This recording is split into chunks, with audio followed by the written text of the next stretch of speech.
La Chine. Depuis plusieurs décennies, ce pays est au cœur des discussions géopolitiques mondiales. Mais pourquoi suscite-t-il autant de fascination et d'inquiétude? Pourquoi entend-on autant parler de Taïwan, des nouvelles routes de la soie ou encore d'un nouvel ordre mondial? Bonjour et bienvenue à tous, je suis Quentin et vous êtes sur Fil Rouge. Dans cette nouvelle vidéo, nous allons analyser ensemble les stratégies d'expansion de la Chine, un mélange complexe d'économie, de politique et d'influence culturelle. Alors accrochez-vous car ces enjeux ne concernent pas seulement la Chine, mais touchent à l'avenir même de l'équilibre mondial. C'est parti.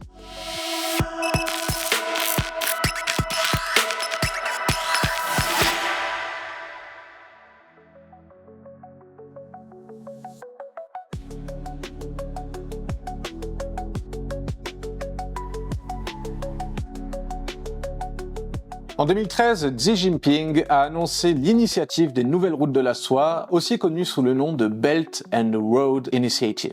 Il s'agit d'un projet titanesque visant à construire un réseau mondial de routes, ports, infrastructures ferroviaires et digitales reliant l'Asie, l'Europe, l'Afrique et même l'Amérique latine. Mais pourquoi la Chine investit-elle massivement dans des projets parfois éloignés de ses priorités immédiates? Voici quelques chiffres à considérer. En 2023, 155 pays avaient déjà rejoint la BRI, bien que des défections comme celle de l'Italie aient été rapportées. Et citons l'exemple du Sri Lanka. En 2017, le pays a cédé le port stratégique de Hambantota à la Chine pour une durée de 99 ans, après avoir été incapable de rembourser ses dettes. Ce cas est souvent cité comme un exemple de diplomatie de la dette. Avec la BRI, la Chine ne se limite pas à stimuler son économie ou à sécuriser ses approvisionnements. Elle vise aussi à redéfinir les centres de pouvoir mondiaux et à devenir un acteur incontournable du commerce international. Mais au fond, que signifie être une superpuissance aujourd'hui? La Chine semble miser sur l'influence économique et culturelle, contrairement au modèle américain souvent perçu comme basé sur une domination militaire. Mais est-ce vraiment une approche différente, ou simplement une autre façon de remodeler les rapports de force mondiaux?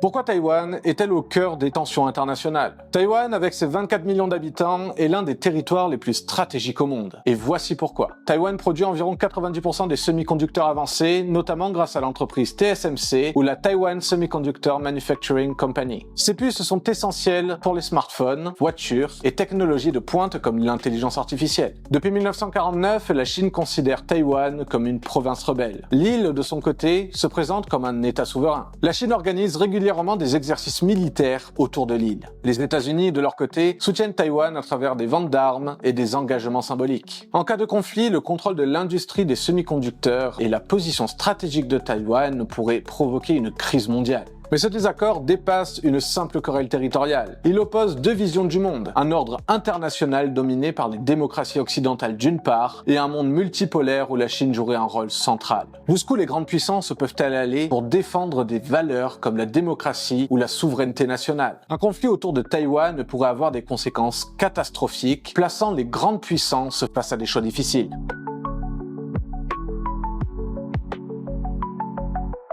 La Chine cherche-t-elle à remplacer les États-Unis comme première puissance mondiale? Depuis plusieurs décennies, la Chine investit dans des domaines stratégiques pour renforcer son influence mondiale. La technologie, avec des entreprises comme Huawei, leader dans les 5G, mais aussi la défense et les énergies renouvelables, sans oublier les institutions internationales comme la Banque asiatique d'investissement dans les infrastructures, l'AIIB, qui est un exemple clair de la volonté chinoise de concurrencer la Banque mondiale. Par ailleurs, la Chine renforce ses alliances avec des pays émergents comme le Brésil, l'Afrique du Sud ou l'Inde à travers les BRICS, un contrepoids aux puissances occidentales. Elle promeut également un modèle multipolaire où plusieurs grandes puissances coexisteraient. Mais ce modèle multipolaire est-il une alternative viable? Ou bien cache-t-il des ambitions hégémoniques similaires à celles des grandes puissances passées? Est-il possible d'imaginer un monde où aucun pays ne cherche à dominer les autres? Ou bien la quête de pouvoir est-elle inhérente aux relations internationales?